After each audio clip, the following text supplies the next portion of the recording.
எல்லாருக்கும் வணக்கம் and welcome back to my YouTube channel. This is Flomi here.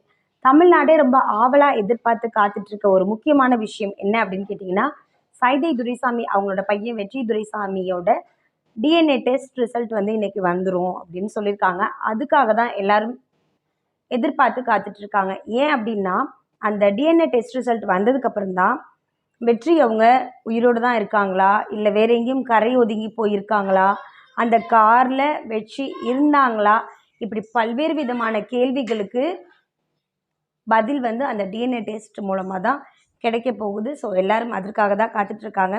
என்ன ஆச்சு வெற்றி அவங்களுக்கு அப்படின்றத பற்றி தான் இந்த வீடியோவில் நம்ம டீட்டெயில்டாக பார்க்க போகிறோம். நீங்கள் இப்போ தான் என்னோடய சேனலை ஃபர்ஸ்ட் டைம் பார்க்குறீங்கன்னா சேனலை சப்ஸ்கிரைப் பண்ணி சப்போர்ட் பண்ணுங்கள். உங்களோட சப்ஸ்கிரிப்ஷன் தான் எனக்கான பெட்டர் அப்ரிசியேஷன். சைதை துரைசாமி மல்லிகா தம்பதியருக்கு 1979 வெற்றி பிறக்கிறாங்க. வெற்றி வந்து செயின்ட் பெய்ட்ஸ் ஆங்கிலோ இந்தியன் ஸ்கூலில் தான் படிக்கிறாரு. ஸ்கூலில் அவர் எப்படிப்பட்டவர் அப்படின்னு கேட்டிங்கன்னா, ரொம்ப ஆக்டிவான, சமூக சிந்தனை உள்ள, ரொம்ப ஆர்வம் அதிகமாக உள்ள ஒரு பையனாக தான் வெற்றி வந்து தன்னோட ஸ்கூல் நாட்களில் இருக்கார். அதன் பிறகு பிகாம் படித்து முடிக்கிறாரு. மெட்ராஸ் யூனிவர்சிட்டியில் தன்னோட போஸ்ட் கிராஜுவேஷனையும் முடிக்கிறாரு. அதன் பிறகு தன்னோட அப்பா செய்கிற எல்லா வேலைகளுக்கும் உறுதுணையாக இருக்கார். இருந்தாலும் வெற்றிக்குன்னு சில தனிப்பட்ட ஆசைகள் இருக்கும்ல. அவர் வந்து ஒரு ஃபிலிம் மேக்கராகவும், ஒரு பிஸ்னஸ் மேனாகவும், வைல்டு லைஃப் ஃபோட்டோகிராஃபராகவும் எல்லா மக்களும் அறிகிறாங்க. ஒரு படம் எடுத்திருக்காரு. அந்த படத்துக்கு மட்டும் 43 அவார்ட்ஸ் வந்து வெற்றி வின் பண்ணியிருக்காரு. படம் எடுத்து படம் நல்லா போனதை தொடர்ந்து இன்னொரு படமும் எடுக்கலான்ற ஒரு ஆசை எல்லாருக்குமே இருக்கும்ல. ஒரு சைக்காலஜிக்கல் த்ரில்லர் மூவி தான் வந்து ஆல்ரெடி அவர் எடுத்திருந்தார். அந்த படத்தில் ஹீரோவாக ரம்யா நம்பீசனும் விதார்த் அவங்களும் நடிச்சிருந்தாங்க. படத்துக்கு 43 அவார்ட்ஸ் கிடச்சிருக்குன்னா படம் வந்து பேசப்பட்ட படமாக தானே இருக்கணும்.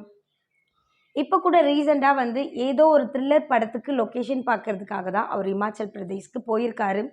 அங்கே போயிட்டு வேலையெல்லாம் முடிச்சுட்டு திரும்பி வர வழியில தான் கார் ஆக்சிடெண்ட் ஆயிருக்கு. ஆனால் எல்லாரும் என்ன சொல்கிறாங்கன்னா, காருக்குள்ளே வெற்றி இல்லை, ஒருவேளை வெற்றி இருந்திருந்தா வெற்றியோட உடல் வந்து கிடச்சிருக்கும்ல அப்படின்னு சொல்கிறாங்க. அதுக்கு போலீஸ் என்ன சொல்கிறாங்கன்னா, ஒரு சிசிடிவி ஃபுட்டேஜ் காமிச்சு கரெக்டாக கார் ஆக்சிடெண்ட் ஆன 8 கிலோமீட்டருக்கு உள்ளே வந்து வெற்றி வந்து ஹோட்டலில் சாப்பிட்டுட்டு காரில் ஏறுற மாதிரியான வீடியோ சிசிடிவி ஃபுட்டேஜ் வந்து கிடச்சிருக்கு. அதன் பிறகு என்ன ஆயிடுச்சுன்னு கேட்டிங்கன்னா, வெற்றியோட ஐஃபோன் கிடச்சிது, வெற்றியோட ட்ரெஸ்ஸஸ் கிடச்சிது. இப்படியெல்லாம் கிடைக்கும் பொழுது வெற்றியும் உள்ளதான் இருந்திருக்காரு அப்படின்னு சில ஆணித்தரமான சில சம்பவங்களும் உறுதி செய்கிற மாதிரி தான் இருக்குது.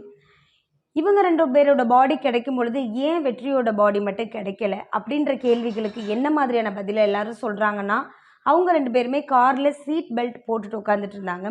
ஸோ அதனால் அவங்க கிடச்சிட்டாங்க. வெற்றி வந்து முன்னாடி இருக்கையில் இருந்த போதும் அவர் சீட் பெல்ட் போடாததன் காரணமாக தான் அவர் வந்து நீர்வீழ்ச்சியோட வேகமாக நீர் சுழற்சியால் அடித்து செல்லப்பட்டிருக்கலாம் அப்படின்னு சொல்கிறாங்க. இன்னும் சில பேர் இல்லை, அவர் எங்கேயாவது கரை ஒதுங்கி ஒரு கான்ஷியஸ் நிலைமையில இல்லாமல் கூட இருக்கலாம் அப்படின்ற மாதிரியும் சொல்லிட்டு இருக்காங்க. அதன் பிறகு ஒரு மூளை திசுக்கள் கிடைக்குது. அதை எடுத்துகிட்டு போய் டிஎன்ஏ சாம்பிளிங்க்கு கொடுக்குறாங்க. இப்போ வரைக்கும் எல்லாரும் நம்பிக்கிட்டு இருக்க ஒரு விஷயம், அந்த டிஎன்ஏ டெஸ்ட் ரிசல்ட் வந்துருச்சுன்னு சொன்னால் வெற்றி உயிரோட இருக்காரா இல்லையா அப்படின்ற விஷயம் எல்லாருக்கும் தெரிஞ்சிடும் அப்படின்ற ஒரு விஷயத்தை தான் எல்லாரும் நம்புகிறாங்க. ஆனால் டிஎன்ஏ டெஸ்ட்லையுமே சில பல சின்ன சின்ன பிரச்சனைகளும் இருக்கத்தான் செய்யுது. இப்போ தான் வந்து சைதை துரைசாமி அவங்களோட டிஎன்ஏ டெஸ்ட், பிளட் சாம்பிள் எல்லாமே வாங்கிட்டு போயிருக்காங்க. ஒரு குடும்பத்தோட சூழ்நிலை, ஒரு தாய் தகப்பனோட சூழ்நிலை எப்படி இருக்கும் அப்படின்னா, மனசு ஃபுல்லாக வலியோடையும் வேதனையோடும் பதச்சிட்ருக்கும். ஒன்று நம்ம பையன் இருக்கானா இல்லை இல்லையா அப்படின்னு தெரிஞ்சால் கூட ஒரு 2 நாளில் அழுதுட்டு மனசை தேத்திக்கிட்டு தன்னோட வேலைகளை செய்ய ஆரம்பிச்சிருவாங்க. பட் வெற்றி துரைசாமியோட லைஃப்பில் இப்போ வரைக்குமே 8 நாள் ஆகுது. இருக்காரா இல்லையா, எங்கேயாவது இருந்துட மாட்டாரா, அவரோட உடம்பாவது நமக்கு கிடைச்சிராதா அப்படின்னு ஏக்கத்தோடு பல்வேறு விதமான மீட்பு குழுவினர் வந்து தொடர்ந்து தேடுதல் வேட்டையை நடத்திட்டே இருக்காங்க. பட் இப்போ வரைக்கும் ஃபெயிலியர் தான். எல்லாரும் கடைசியாக ஒரே ஒரு விஷயத்துக்காக தான் வெயிட் பண்ணிட்டு இருக்காங்க. அந்த ஒரு விஷயம் எது அப்படின்னு கேட்டிங்கன்னா, DNA test result. DNA test result வந்து பாசிட்டிவாக இருக்குமா நெகட்டிவாக இருக்குமா அப்படின்றதெல்லாம் தாண்டி மனசை பக்குவப்படுத்திக்க பழகியிருப்பார் சைதை துரைசாமி.